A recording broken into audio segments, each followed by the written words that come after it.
रामपुर गांव में रमेश नाम का एक किसान रहता था। खेती बाड़ी करके ही उसका जीवन व्यतीत हो रहा था, लेकिन वो उससे खुश नहीं था। इसलिए वो हर वक्त अपने भाग्य को दोष दिया करता था और हमेशा अशांत रहा करता था।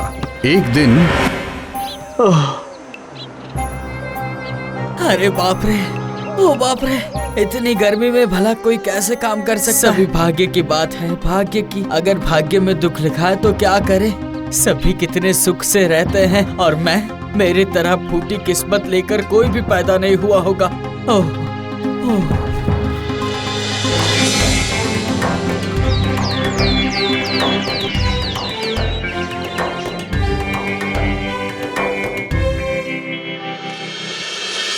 क्या हुआ रमेश? ऐसे सर पर हाथ रखकर क्यों बैठे हो तुम? आज खेत पर नहीं गए? नहीं माँ जी, आज जाने का मन नहीं कर रहा है। मैं भला कितना काम करूं? मैं तो हर दिन देखती हूँ बेटा कि तुम शिकायत करते ही रहते हो। तुम्हें आखिर किस बात की तकलीफ है, बताओ तो। मैं क्या बताऊं माँ जी, ये तकलीफों से भरी जिंदगी मुझसे काटी नहीं जा रही। कितने लोग आराम से जिंदगी बिताते हैं और मैं हूँ जो पूरे दिन खेत में हल चलाते रहता हूँ। इंसान बनकर जन्म लिए हो तो अगर तुम मेहनत नहीं करोगे तो क्या खाओगे? ये तो आप ठीक कह रही है माँ जी। मेरे खेत के पास जो पेड़ लगे हुए हैं उसे देखकर मैं सोचता हूँ कि मैं भी अगर उसी पेड़ के जैसा होता तो मेरी जिंदगी कितनी अच्छी होती, बहुत ज्यादा अच्छी होती। अच्छा, ऐसा क्या? हाँ, नहीं तो क्या। कोई भाग दौड़ नहीं, कोई काम नहीं, सिर्फ दिन भर चुपचाप खड़े रहो, ठंडी में हवा लो, पंछियों के गाने सुनो। तुम पेड़ बनना चाहते हो? हाँ, चाहता हूँ मैं। ठीक है, तो फिर आज से तुम एक पेड़ की ही जिंदगी जियोगे।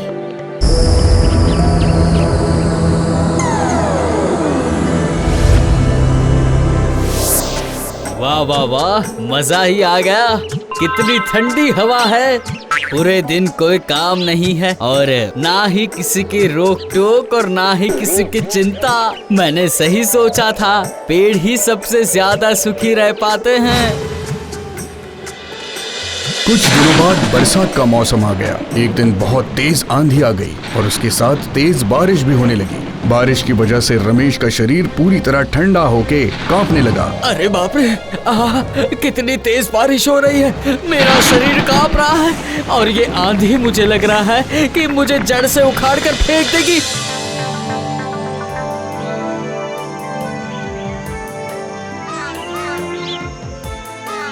चलो भाई, आज पेड़ों का चुनाव कर लेते हैं, बाद में आकर इन्हें काट कर ले जाएंगे। सही कहा, बरसात की वजह से पेड़ों की जड़ बहुत कोमल हो गई है। चलो चलो पेड़ को जाकर काटते हैं।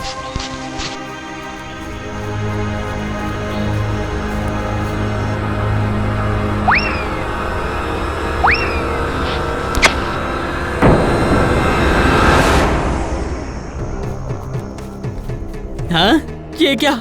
इन लोगों ने मुझ पर भी निशाना लगा दिया। हाय हाय हाय हाय हाय, ये लोग मुझे भी काट देंगे। अरे बाप रे, अरे बाप रे। ओ माँ जी, ओ माँ जी, मुझे बचाइए माँ जी। क्या हुआ बेटा? तुमने मुझे क्यों बुलाया? मेरी सहायता कीजिए माँ जी। अच्छा, तो फिर क्या तुम फिर से खेती बाड़ी करोगे? क्या? नहीं नहीं नहीं नहीं नहीं, आप मुझे पत्थर बना दीजिए। पत्थर पहाड़ के ऊपर बिल्कुल आराम से सोता रहता है। आंधी, बरसात, ठंड में कोई भी तकलीफ नहीं होती। वाह, कितनी शांति भरी जिंदगी होगी, शांति भरी, बहुत अच्छी। अगर तुम्हारी यही इच्छा है तो ऐसा ही होगा। पहाड़ के ऊपर पत्थर बनकर तुम शांति से जीवन बिताओगे बेटा।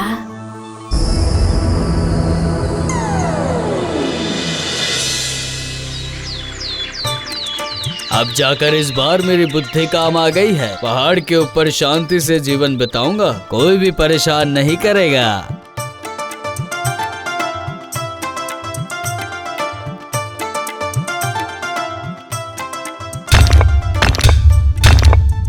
अरे ये क्या? अरे ये कैसी आवाज आ रही है? कौन आ सकता है भला?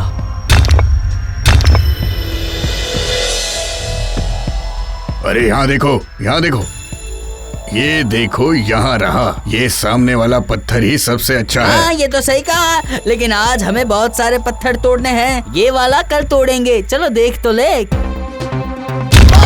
बहुत दर्द हो रहा है, बहुत दर्द हो रहा है। ऐसा लग रहा है कि मेरे प्राण ही निकल जाएंगे। पत्थर तो बहुत ही अच्छा है। चलो अब चलते हैं। ओ माँ जी, आप कहाँ हो? मुझे बचा लीजिए, मुझे बचा लीजिए। अब क्या हुआ? फिर से मुझे क्यों बुलाया? इतना क्यों चिल्ला रहे हो तुम? बताओ। आओ माँ जी, आज पत्थर तोड़ने के लिए कुछ लोग आए थे। ओह, उन लोगों ने मुझ पर इतना जोर से वार किया कि मुझे ऐसा लग रहा था कि मेरे तो प्राण ही निकल जाएंगे। अब आप ही बचाओ। ठीक है, ठीक है। तो क्या तुम्हें मैं वापस इंसान बना दूं? बोलो। नहीं नहीं, इससे तो मैं ज्यादा दुखी हो जाऊंगा। इस बार आप मुझे आसमान का चांद बना दीजिए। वहाँ तो कोई पहुँच नहीं सकता है ना, चाहे लकड़ी वाला हो या पत्थर वाला, कोई नहीं आ सकता। अच्छी तरह सोचने के बाद ही बोल रहे हो ना तुम, क्योंकि बार बार तुम्हारा रूप मैं नहीं बदल पाऊंगी, समझ गए? हाँ माँ जी, हाँ, सभी के सर के ऊपर मैं आराम से बैठा रहूंगा। ठीक है, फिर ऐसा ही होगा।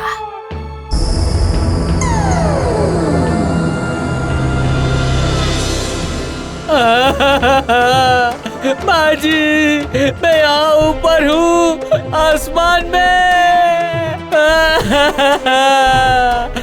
माँ जी, ऊपर देखिए, आसमान में। अरे रमेश, तुम तो फिर तुम बेकार में इस तरह क्यों रोए जा रहे हो? माँ जी, मेरे प्राण निकल जाएंगे। सूरज के पास की गर्मी से मेरे पूरे शरीर में फोड़े पड़ गए हैं। चांद को कितनी गर्मी सहन करनी पड़ती है। रोज मेरा शरीर जलता है। मुझसे ये तकलीफ सहन नहीं होगी और सहन नहीं होगी बूढ़ी माँ। लेकिन तुमने तो बोला था कि तुम्हारे अलावा बाकी सभी लोग सुखी हैं। मुझसे गलती हो गई माँ जी, मुझसे गलती हो गई। मैं समझ गया हूँ कि दुख जीवन में सभी को होता है। खुद की तकलीफ जब हम बड़ी करके देखते हैं तो दूसरों से ज्यादा सुख मिलता है हमें। इतने दिनों में तुमने पूरे संसार का सारा ज्ञान जान लिया है बेटा। मैं आपसे प्रार्थना करता हूँ माँ जी, मुझे वापस किसान बना दीजिए। मैं संतुष्ट हो जाऊंगा, मेहनत करके काम करूंगा और ईर्ष्या नहीं करूंगा। दया कीजिए बूढ़ी माँ, दया कीजिए। अच्छा, ठीक है, लेकिन ये आखिरी बार ही करूंगी।